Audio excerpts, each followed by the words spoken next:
दोस्तों, ये बात तो आप सभी जानते हो। आपने इस बात को कई बार सुना भी होगा कि अकेले रहो मस्त रहो। पर इस लाइन का मतलब क्या आपको अब तक समझ में आया है?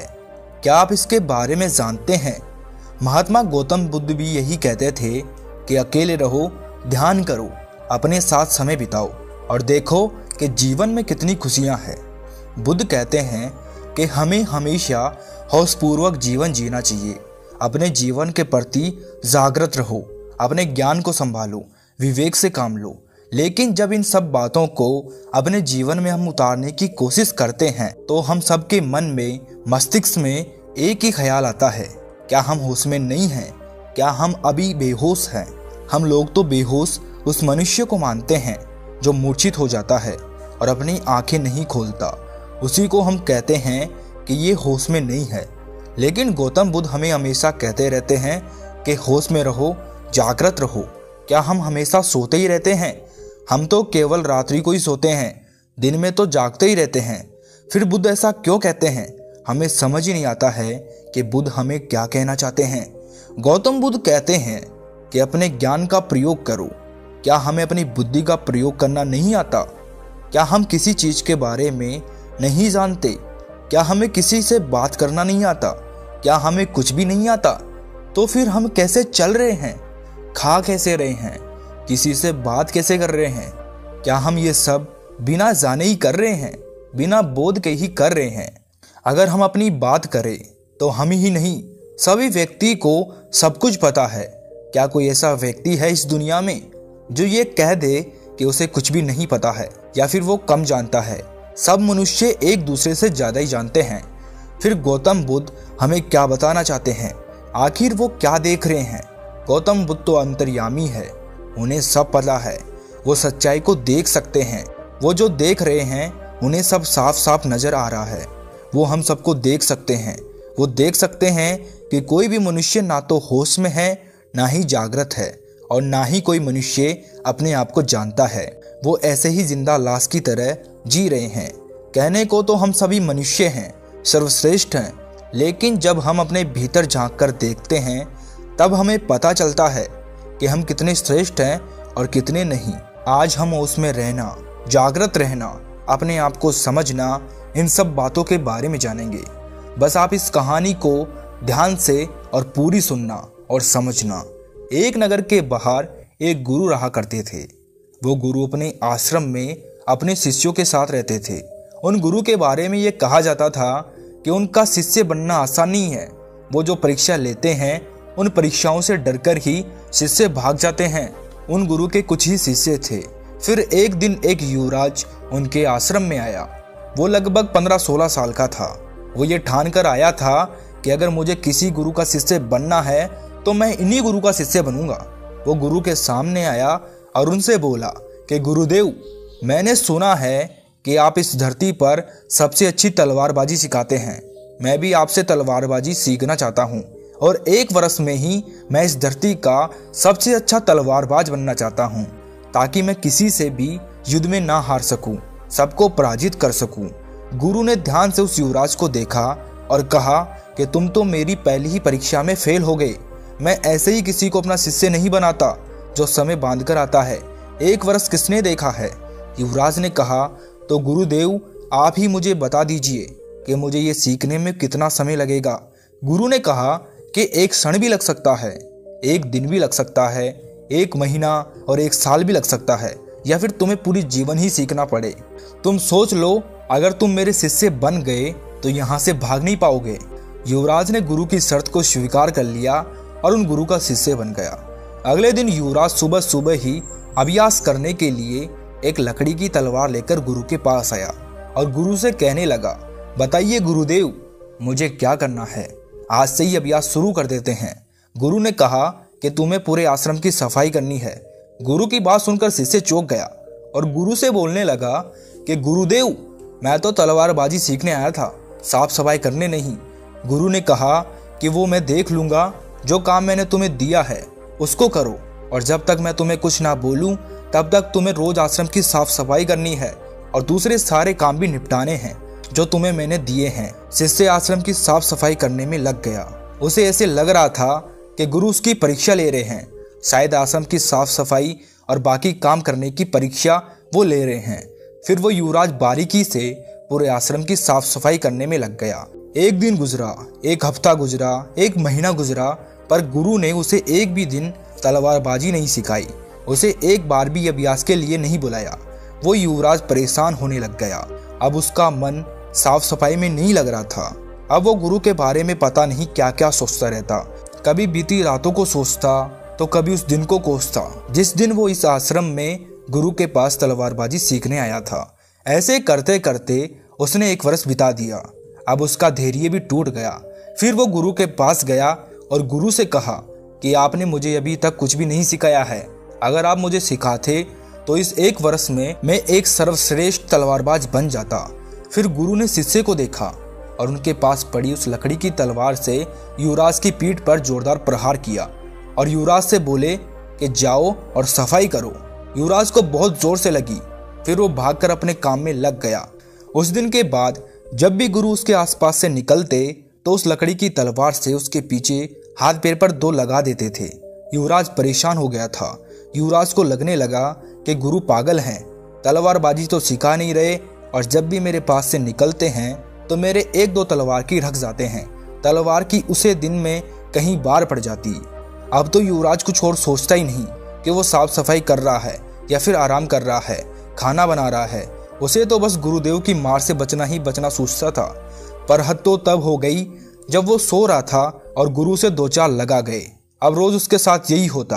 वो हमेशा ही चौकन्ना रहता कि कहीं गुरुदेव आ तो नहीं रहे, कि कहीं फिर से गुरुदेव से मारने वाले हो। नींद में भी सोते सोते वो जागृत रहता। थोड़ी सी भी आहट होती तो उसकी आंखें खुल जाती थी। वो सो तो जाता था पर उसे आसपास क्या हो रहा है उसे सब पता रहता था। वह इसी को होश कहते हैं। सोते हुए भी जागना, होश में रहना ही होश नहीं बल्कि आपके साथ आपके आसपास क्या घटित हो रहा है और आपकी सोच कहाँ है। कहीं भूतकाल में तो नहीं अटकी हुई या फिर भविष्य की तो नहीं सोच रही, आप वर्तमान में ही तो है। जैसे ही शिष्य अपना होश खो देता वो अपने विचारों में बह जाता और पुरानी और आने वाली बातों को सोचने लगता। उसी समय उसका होश टूट जाता और इधर उधर से निकलते हुए गुरु उसे 2-4 लगा जाते। 2 वर्ष तक ऐसे ही चलता रहा। जब भी शिष्य किसी विचार में उलझता गुरु आते और उसे 2-4 लगा जाते। इन 2 वर्षों के अंदर उस शिष्य का होश इतना मजबूत हो गया था कि किसी के आने की आहट तक उसे सुनाई देती थी। वो दूर से ही सुन लेता था और सावधान हो जाता था। एक दिन गुरु ने जब उस पर तलवार से प्रहार किया तो उस शिष्य ने अपने आप को बचा लिया। यह देखकर गुरु बड़े खुश हुए और उन्होंने कहा कि शिष्य, अब तुम होश में आ गए हो। अब तक तो तुम बेहोश थे। अगर तुम्हें ये होश पहले हो जाता तो तुम मेरे से इतने पिटते नहीं। हम भी हमारी जिंदगी में इसीलिए सफल नहीं हो पाते हैं।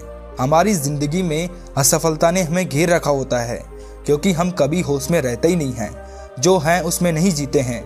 हम तो विचारों के जीवन में जी रहे होते हैं जो हमारे अंदर ही पैदा होते हैं और हमें हमेशा ही दूर पता नहीं कौन सी दुनिया में ले जाते हैं। होश में आने के बाद जो पहली चीज पैदा होती है वो होता है बोध। वर्तमान का बोध हमें जीवन के हर पल हर क्षण में जीवित रखता है। उसे जीते हैं और अपने आसपास हो रही गतिविधियों की जानकारी हमें होती है, ज्ञान रहता है। इन चीजों को हम बेहोशी की हालत में छोड़ देते हैं। क्या आपने कभी इस बात पर गौर किया है कि जब आप घर से कहीं जाने के लिए निकलते हैं तो रास्ते में आपने क्या क्या देखा? क्या आपको रास्ता याद रहता है? आपको जहां जाना होता है आप वहां पहुंच जाते हैं, पर आपको ये भी पता नहीं रहता है कि आपने रास्ते में क्या क्या देखा। आपको रास्ता भी याद नहीं रहता है। हम रास्ते के प्रति जागृत रह ही नहीं पाते हैं, बस चलते जाते हैं और मंजिल पर पहुंच जाते हैं। इसी को बेहोशी कहते हैं। उस रास्ते पर बहुत सुंदर बगीचा होता है, तालाब होता है जिसमें सुंदर सुंदर कमल के पौधे होते हैं। पर जब आपसे कोई पूछता है या कहता है कि उस रास्ते पर तो बहुत सुंदर बगीचा है, तालाब है, तो आप कहते हैं कि कहाँ, मैंने तो देखा ही नहीं। क्योंकि आप उसे तब देख पाते जब आप होश में रहते, रास्ते के प्रति जागृत रहते, तभी तो आपको वो सब चीजें नजर आती। पर तुम तो बेहोशी में चलते गए। अपने विचारों की उलझनों ने तुम्हें उलझा के रखा था। इसी प्रकार आपका जीवन है, ये कैसे निकल जाता है आपको पता ही नहीं चलता। अब वो शिष्य इतना होश में था कि गुरुदेव अब उस शिष्य पर एक भी प्रहार नहीं कर पा रहे थे। वो शिष्य जहाँ भी होता वहीं रहता। विचारों के साथ उसका कोई भी संबंध नहीं था। अब वो चौकन्ना था, वो हर पल में चौकन्ना था, क्योंकि अब उसे कोई भरोसा नहीं था कि गुरु कब किधर से किस वक्त उस पर हमला कर दे। रात को जब वो सोया हुआ था तभी गुरु उसके कमरे में आए और गुरु ने उस शिष्य पर तलवार से हमला कर दिया। शिष्य तुरंत ही बिस्तर से नीचे हो गया और उसने अपने आप को तलवार से बचा लिया। ये देखकर गुरु बहुत खुश हुए और जाकर अपनी कुटी में सो गए। शिष्य ने सोचा कि गुरुदेव ने मुझ में ही होश, बोध और जागृति जगाने में लगे हुए हैं। क्या वो स्वयं जागृत हैं? क्या उनमें भी होश है?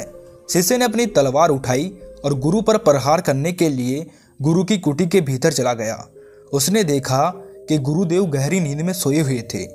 वो चुपचाप आवाज किए बिना गुरु की तरफ पहुंचा और उसने अपनी लकड़ी की तलवार को ऊपर उठाया और गुरु के ऊपर प्रहार करने ही वाला था कि तभी गुरु ने सोते हुए कहा, पागल, जा तेरी शिक्षा पूरी हुई।